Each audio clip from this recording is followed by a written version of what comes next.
Hey everybody, welcome back to Guidance Gossip, where we just talk about life and struggles, single parenting, divorce, toxic relationships, just whatever we feel like talking about for the day. Anyhow, we have an amazing healing journey, and we just wanted to share it with you and inspire you that you're not alone in this. You're not the only one going through this.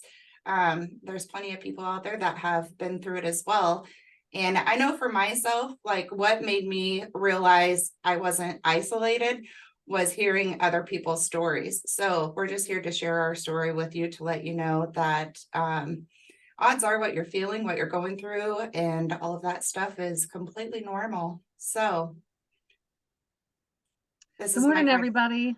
We're still trying to figure all this out, so that's good.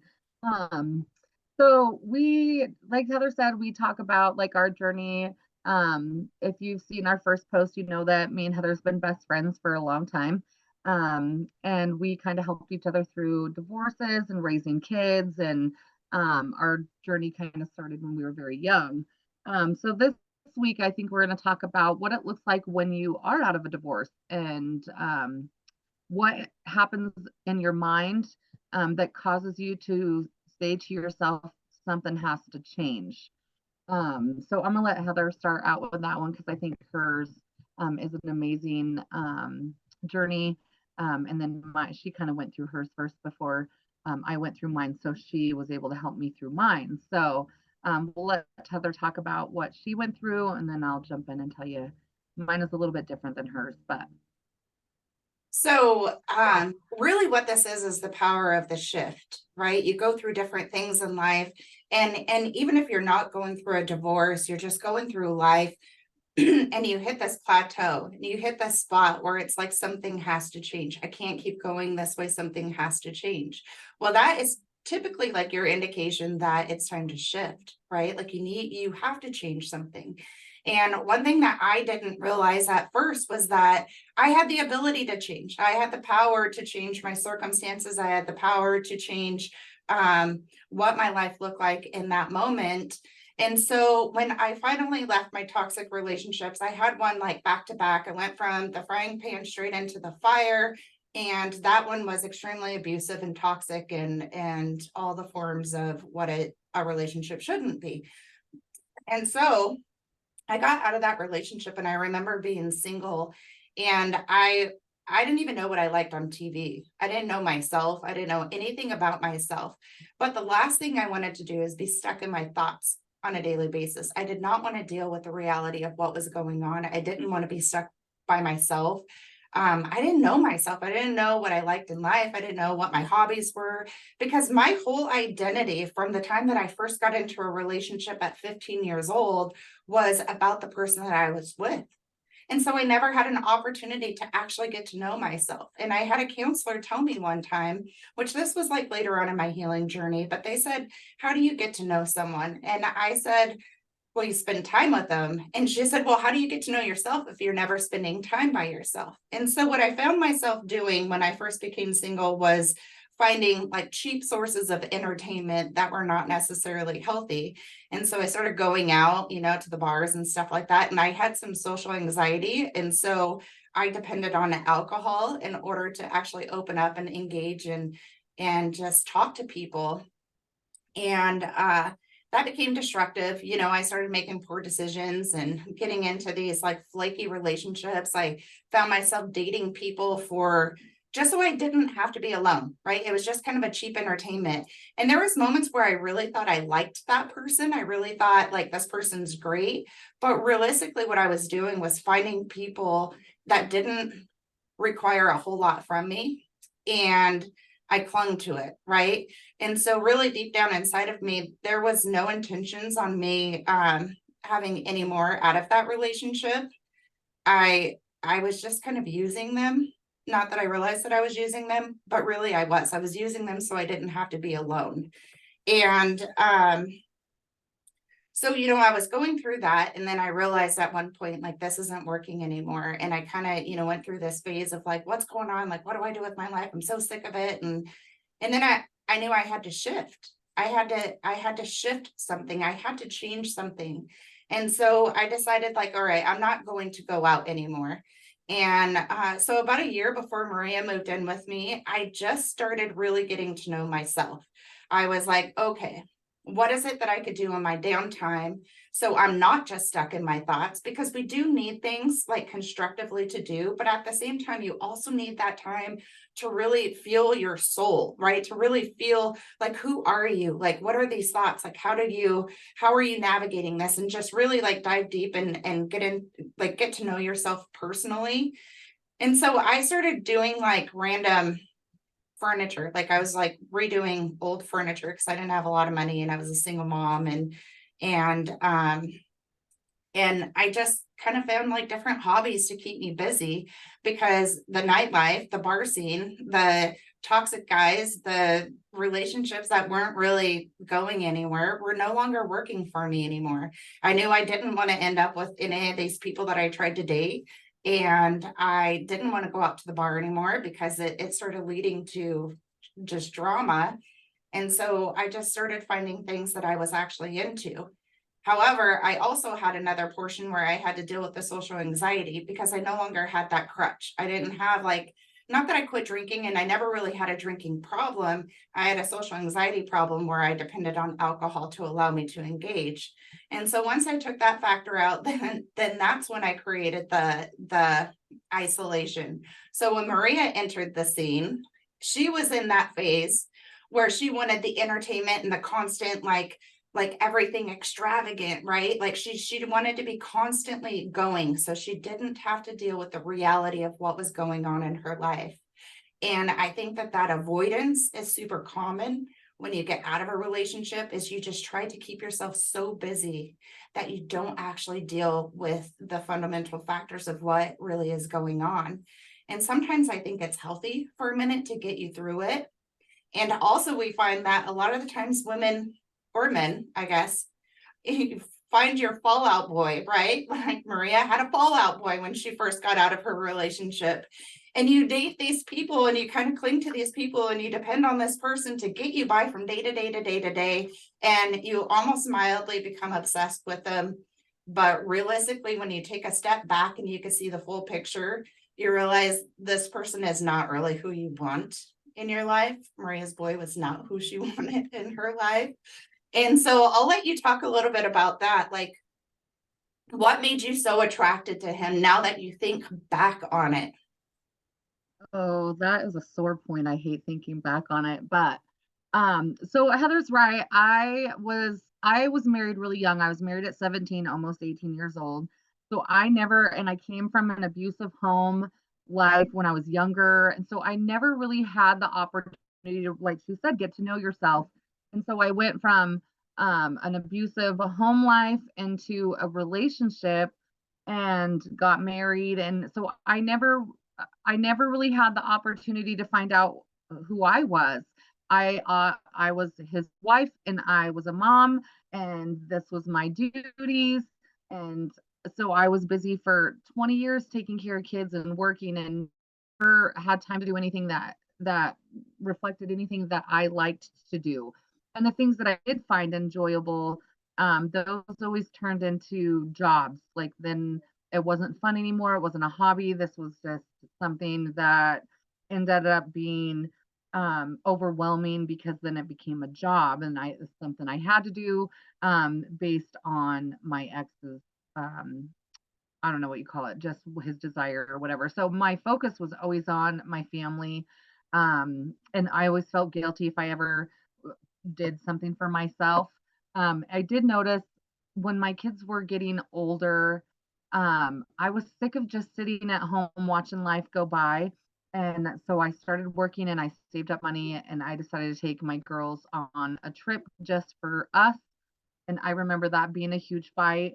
But I think at that point, that empowerment to just say, this is what I'm doing and you're not invited, was huge for me.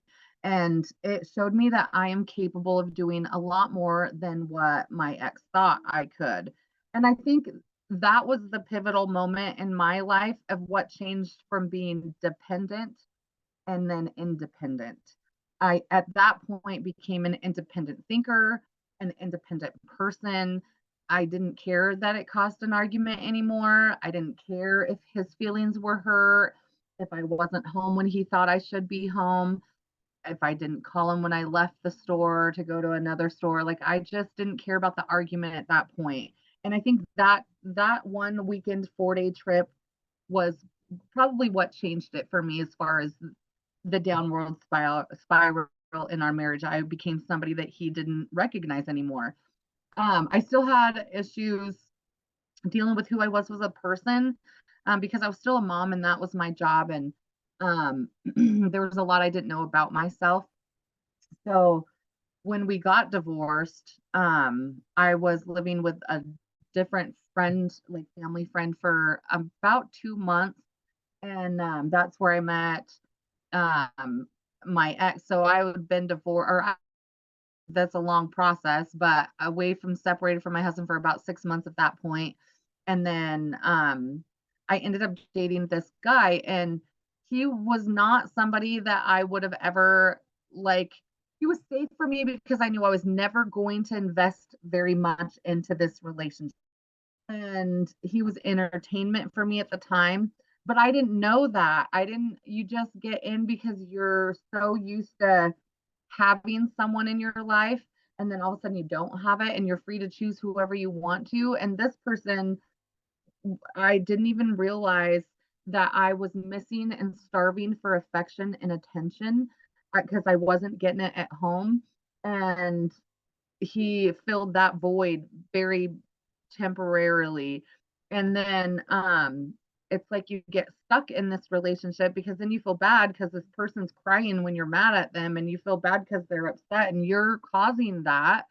And I had a hard time just cutting it off, even with my friend who was like, this isn't going anywhere. You can never have a relationship based on potential. And the reason I say that now is because if he had the potential of being somebody great, he would already be doing it. Not waiting in 10 years, not waiting because this might happen. If he has the potential to be great, he should already be great. And if he's not, then I wouldn't waste your time. Which I think that's something that a lot of the times we fall into, like we can change them or they will change for us because they love us so much though. So they will change for us. And we don't even think about the things that we need to change for us, right? And so then we cling to this potential, hoping that eventually they will love us enough to just change. And next thing you know, 10, 20 years goes by and you're in this toxic cycle and you're feeling even more depleted than what you were in the beginning. And I think having a support group around you, just because, like, Heather was really good. She never told me that this was a waste and or set regulations. She kind of let me go through this by not by myself, but to learn through mistakes and things like that. And I just found it really hard because I didn't know what to do with myself. Like she said, I was like ready to go. I never went out to bars, hardly ever. I never hung out with friends. So this was a completely different life that I had the choice that I could make at this point. I could go out to the bars and I could go to karaoke and I could dress up and feel beautiful for a moment that I never got to do that. And Heather kind of pulled me back and said, like, yeah, it's fun once in a while and it's fun for a moment, but you can't use it to hide what's going on. Like, you really have to sit down and self-reflect on the person that you want to be and who you want to be. And this isn't it. This is a temporary fix for a moment. And when you wake up the next day, you still have to deal with everything that's going on. And this was a really stressful point in our life. We had a lot going on, not just with our ex kids, but then we had friends that were kind of going off the deep end. And so we had a ton of stuff going on and stress going on that it kind of kept us busy for a moment. And I think I stayed in this relationship way too long because it was a distraction from everything that we had going on at the moment. And so I think that the pivotal moment is when me and Heather were coming home from work because we worked at the same place. And we ended up coming home because we drove together. and his car is out in front of our house, and I'm like, I cannot do this right now. Like, I didn't even ask him to come over. He's just showing up now, and I can't even go into my house and enjoy my evening after working all day because he's there. So we would just drive past the house and go get a coffee and drive around waiting for him to leave, which is horrible. Like, at that point, I should have been like, I'm not interested at this moment. I need you to leave. But because I never really focused on who I was as a person, I had a hard time hurting someone that didn't really necessarily need to be hurt, but I was not in a healthy place at the moment. And so if I had like stepped up and been like, this isn't working for me long before, then that would have saved a lot of hurt. And feeling like I was stuck in this relationship because I chose it. You know, I chose to start this relationship and I chose to engage in it and keep it going for my own self gratification. Really, now that I look back, at the moment, I didn't realize that. But really, that's what it was. And I just kind of had to figure out, like, what am I doing? You know, and a lot of that come with like Heather being like, what does he give to you? What is it that you benefit from him being here? Do you think that this is going to last? And if it's not, then why are you stringing your own emotions along and everything else? And so one day we went to New York. We told you about the trip to New York, and we really delve into what does love look like. And we looked at our relationship as friends and how we worked together, and we were always making sure that what we did benefited that other person. We never want to harm each other. When we made choices, we based them off of what each other were going to benefit or not benefit from. So we worked together on a lot of things, and that made me realize that the relationship that I was in after my divorce was not a healthy one. It was very one-sided, and I found that I was babysitting an adult that couldn't even figure out how to live on his own.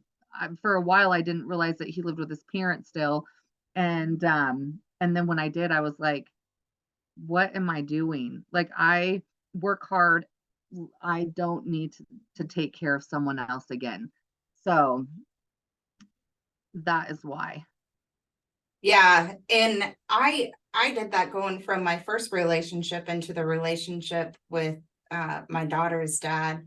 I kind of clung to him, but it was more so like I grew up without a dad. And so I thought I made this like promise to myself when I was a kid that, you know, as long as the dad didn't mistreat the children, then I would stay with him because stepdads were like scary, right? Like things could happen with stepdads. And so I stayed and I fought for my daughter's dad to be a part of her life.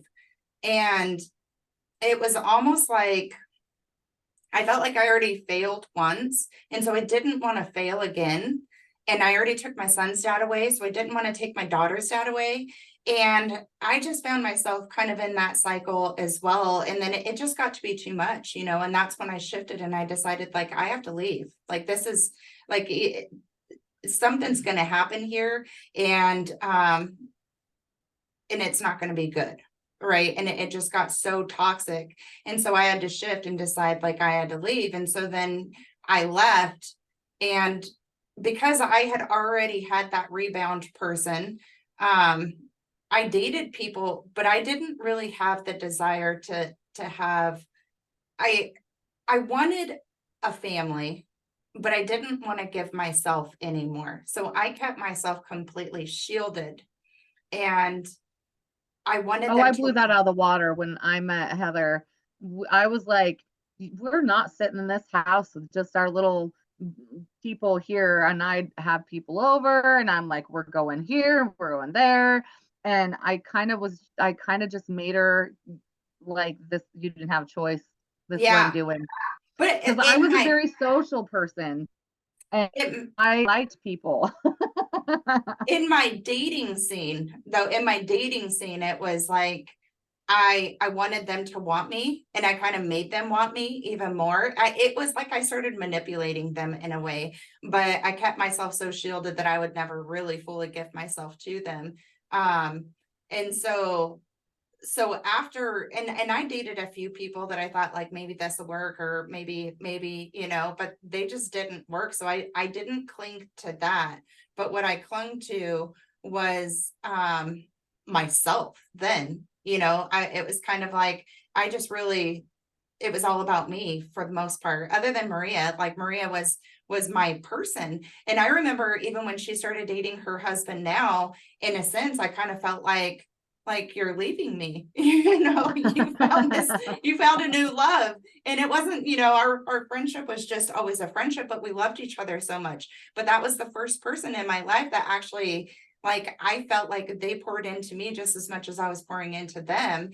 And she actually taught me, our friendship taught me what true love was actually supposed to be. And it's a give situation, and so once I realized like her relationship with her now husband was going somewhere, then I was like, all right, unless I want to be this crazy old like cat lady for the rest of my life, I have to shift again, right? And that shift meant that I had to open my heart up and actually allow someone to see my heart, because my heart was so, my walls were so thick and so high around love, because not because of what my daughter's dad did, but because of my son's dad and our relationship, because I truly loved him and he really broke my heart, like our relationship that really truly broke my heart.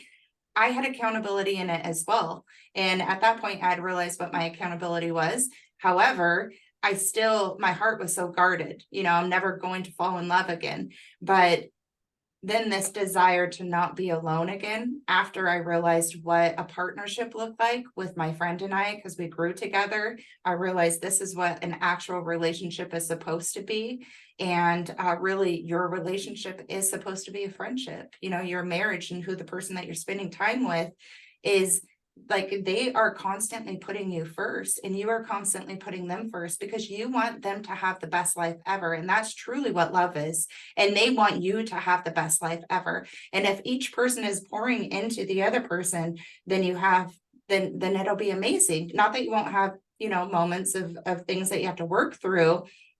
And so, that was another shift that I had to make. Like, okay, I have to open up and allow people to see me, because I didn't want to And be I kind of seen. helped her with that too, because my husband we were dating at the time, decided that he invited me to go with him and his friends camping.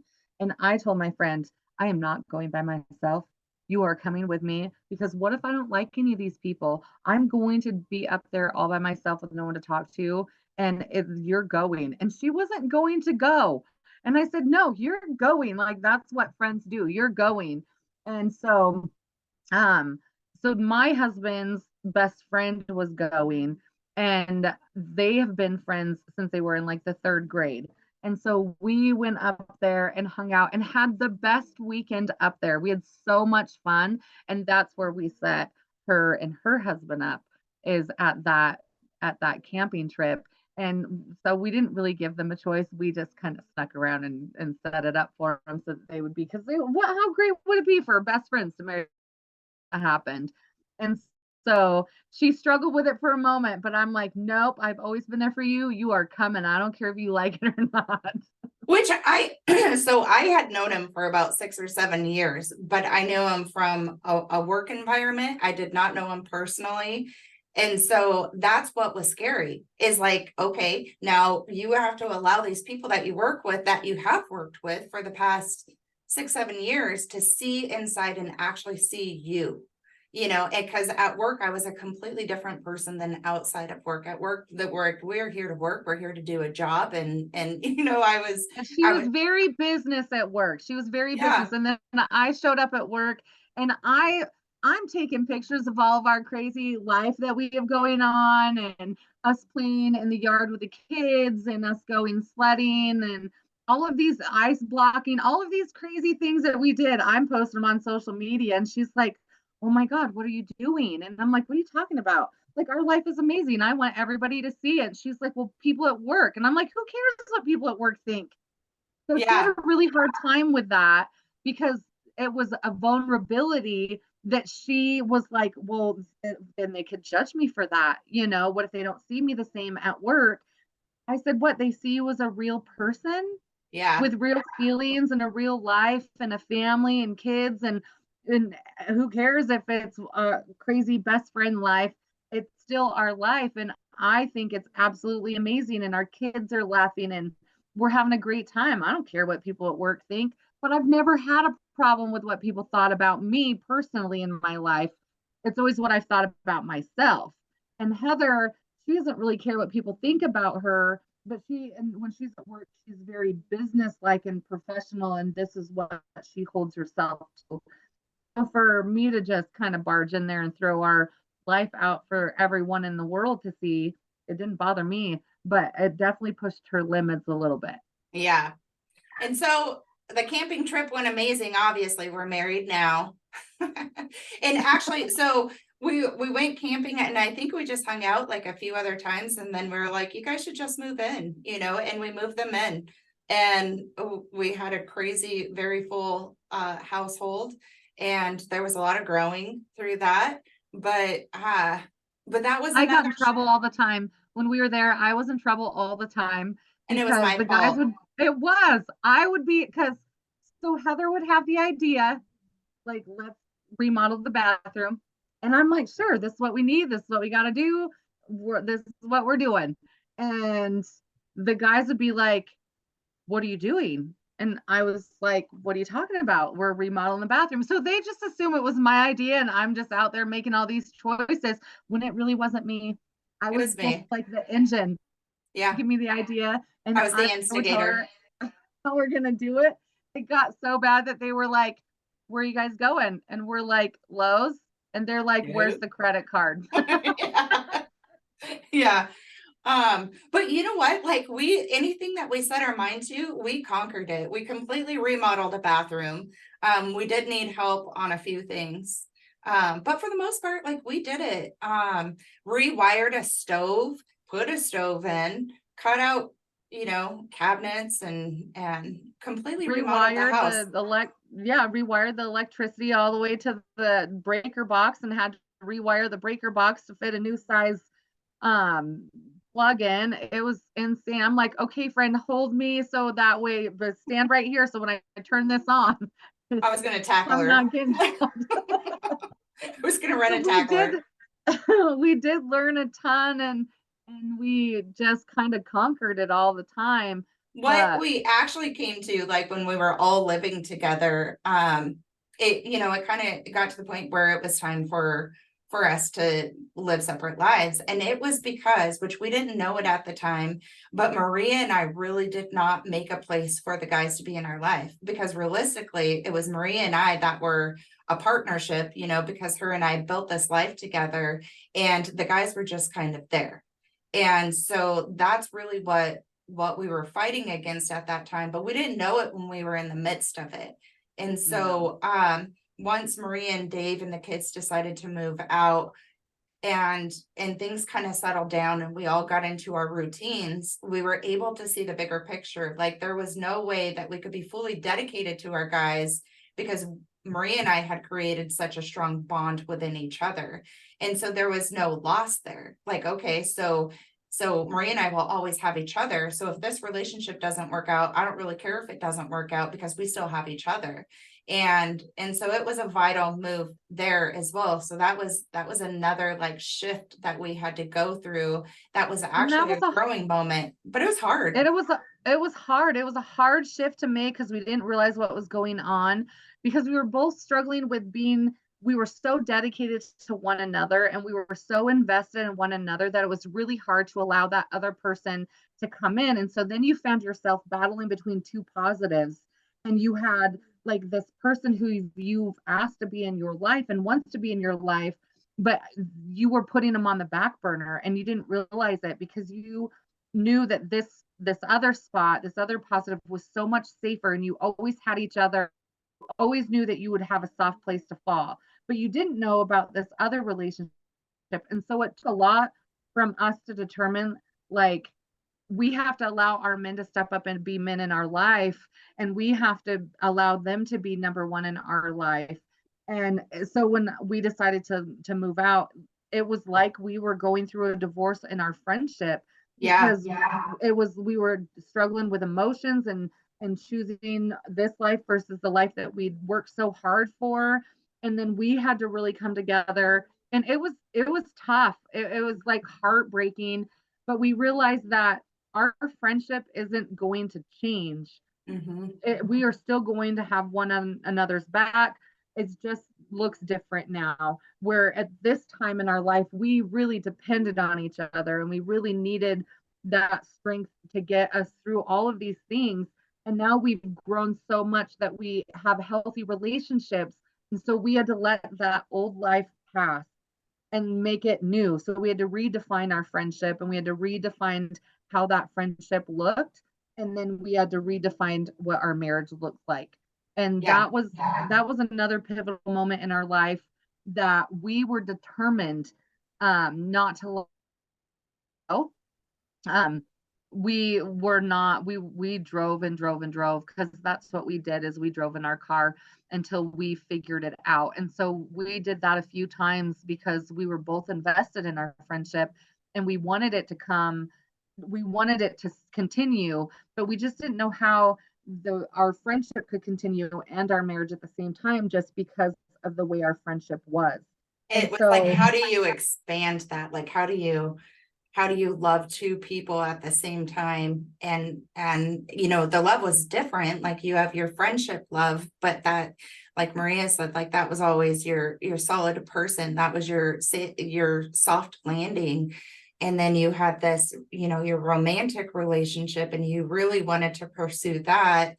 And so it was kind of like you wanted your cake and eat it too. And we didn't realize that you could have it, right? It just looked a little bit different. And so, yeah, that was a huge growing moment. And then when Maria said that she was moving to Utah, because we were all trying to move together, and the court actually denied my move, but gave Maria permission to move. And so there was a huge discussion around that. And then Maria went back to Dave's kind of hometown, like he has family, which is where she lives now. And when they came back, she said that she was moving. And when they finally made that like definitive decision that they were actually moving there, I was like, "You're leaving me? How dare you leave me?" But I think it's because we had before the guys came into the picture, we made decisions like, okay, like we're all going to live together. We're going to raise our kids together. We're going to do all these things. And so the unknown was super scary because we didn't know what that unknown looked like. We didn't know now this new life that we had. What does it look like when you can't just go to your friend's house, or when your friend just can't come to your house, And so there was like another level of like, how do you make this friendship work with thousands of miles between you, or what is it, 1,500 miles or something between you. I know it's like a 20-hour drive. Yeah. And we do it, or We we fly do. in. Yep. Yeah. Yep. That was tough, and it was tough too, because I didn't just leave my friends. I have 3 children that still live in Washington, and so it was hard for me to choose my life versus my children's life. And it took a long time for me to decide, like, is this, I can sit around in Washington and wait for my children to come see me and wait for all of this. And I hardly seen them even when I lived there, because they're all adults and they have their life, and they do their thing. And so as a mom, you always want to be there for your kids. And I'm only a couple hours away on a plane, so it's not that hard. But it was something, because I wanted to be there for my children, but at the same time, I wanted a life that was different than what it looked like, that gave us an opportunity to be a married couple in our environment and to do our thing. And I really did fall in love with the place when we went down here. And that's the difference between friendships. So, like, I like that small town kind of feel, and the hiking and the outdoor stuff and all of that. And Heather was just a little different. She liked the bigger cities and the convenience of being able to go to the store that's around the block, and just a different kind of life than what I had desired to do. And so it was a huge pivotal moment in mine and my husband's relationship, and mine and Heather's relationship. And that year was probably one of the hardest years. I figured that year was even harder than when I got divorced. I Yeah. had people that I cared about now, and I cared about their emotion and their feelings and all of that stuff. And we really did have to just sit down and be like, is this good for us? And is this going to make us happy? And it turned out to be a great decision for us. And we And we all we grew a ton. So because we were so dependent on each other as far as our identities, because we almost went from like being so dependent on our spouse, like our previous spouses, we gave up who we were to accommodate them, to when her and I came together, we did a lot of growing individually and together. But then we also kind of created a new identity to where it was her and I conquering the world, And so when she moved away, it was like we personally had to regrow. Like, okay, I am actually an independent individual, right? And we already had the decision at that point that it was healthy for our spouses, like our spouses, like this is a healthier situation for us to grow within our relationships with our, well, we weren't married yet, but we were, very dedicated. And so in the relationship, we already realized that there was a growing moment, but for us personally, we also grew individually, because that really set us up for who we are today, and really appreciating who we are. We no longer depended on each other to create this identity of us. we finally decided to see who we were personally. And Yeah. we were both in healthy relationships now where we have husbands that allow us to be who we are no matter what. And that's what happens when you step back in your life and you see what is working and what is not working, and you really take a hold of who you are on an emotional level, and you dig deep into why you were the behaviors that you're doing those things. And you have to be extremely honest with yourself, because if you are not being honest with yourself, then things are not going to change. Like, we had to really push each other to be completely honest with our emotions, our feelings, what we were struggling with. And then you have to in turn do that to you. You have to step back and realize, am I acting because of an emotion? And if I step back and logically think about the situation, would I react the same way? And then you have to ask yourself, why am I reacting that way? What is triggering this reaction? What is it that I'm holding on to that is creating the same behavior that I don't want? And once you can sit back and focus on that, then you can change that behavior, so you're not doing the same thing constantly expecting a different result. Now you're changing something in your life and expecting it to change. But with that change, you now have a new set of things that you have to work through because you've never been there. And I always say, like, when trauma happens in your life and it refocuses, your mind naturally goes back to the first time that trauma happened. Your reaction happens the same way that the first time that trauma happened to you. And you have to train yourself not to react the same way.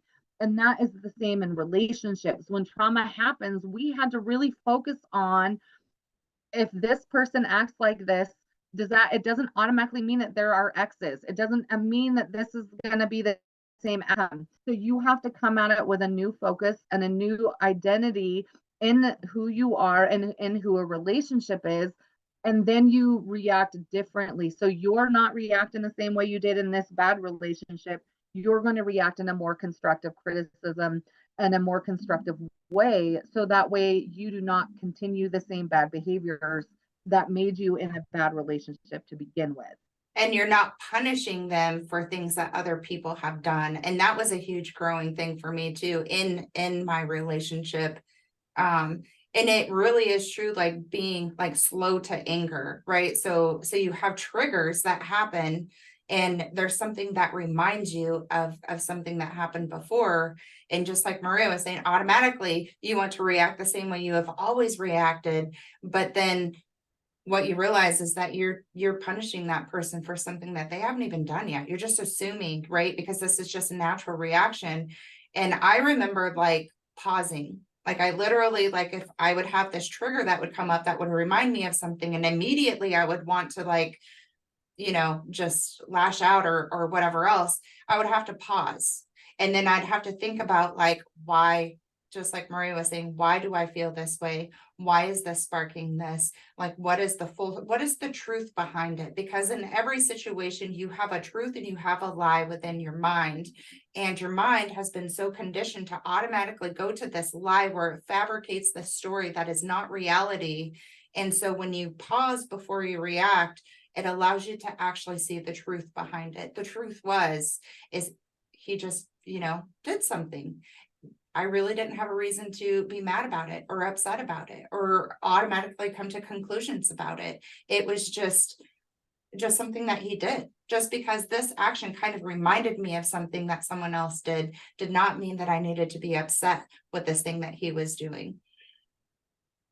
Yeah, and I think that that was a hard lesson to learn, and it is a hard lesson because you really have to come to a truth about your own ability or your own responsibility in the relationship, even though it was bad.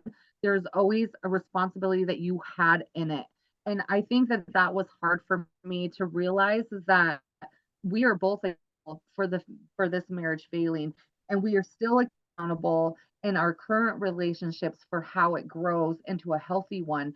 And you have to step back every day and contemplate and realize, like, how am I making this better? How am I making it worse? Am I communicating enough? And if I'm not, what is it that's holding me back from that communication?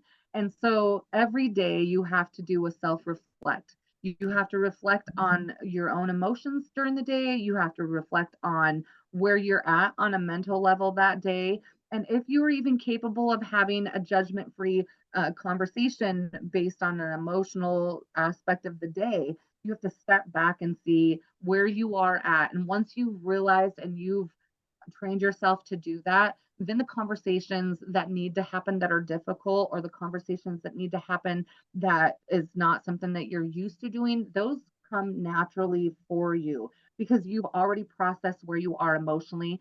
And then you might find that you're just an emotional you were just emotional about this one topic because of something that's happened in your past.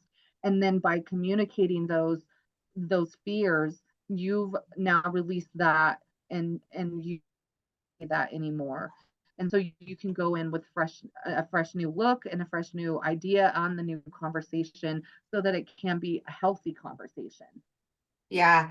And taking control over your mind. I know my mind would spiral. Like, and it's like I would almost create this whole storyline in my mind, and there was no truth behind it whatsoever. And that's one thing that I learned is taking control over my mind. And so as soon as my mind starts to think like, it just kind of doomsday, because I kind of grew up like being a victim, really, like just kind of being stuck in this victim mentality. And then I decided like I'm no longer going to be a victim. And that's where the healing came in. And that's where my accountability came in.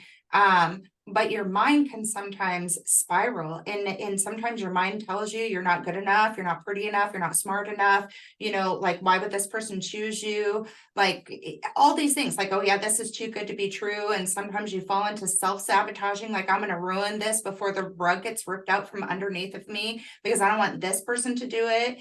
And that is all like struggles that you have in your mind. And so it's really taking control over your thoughts and not allowing your thoughts to control you. I agree.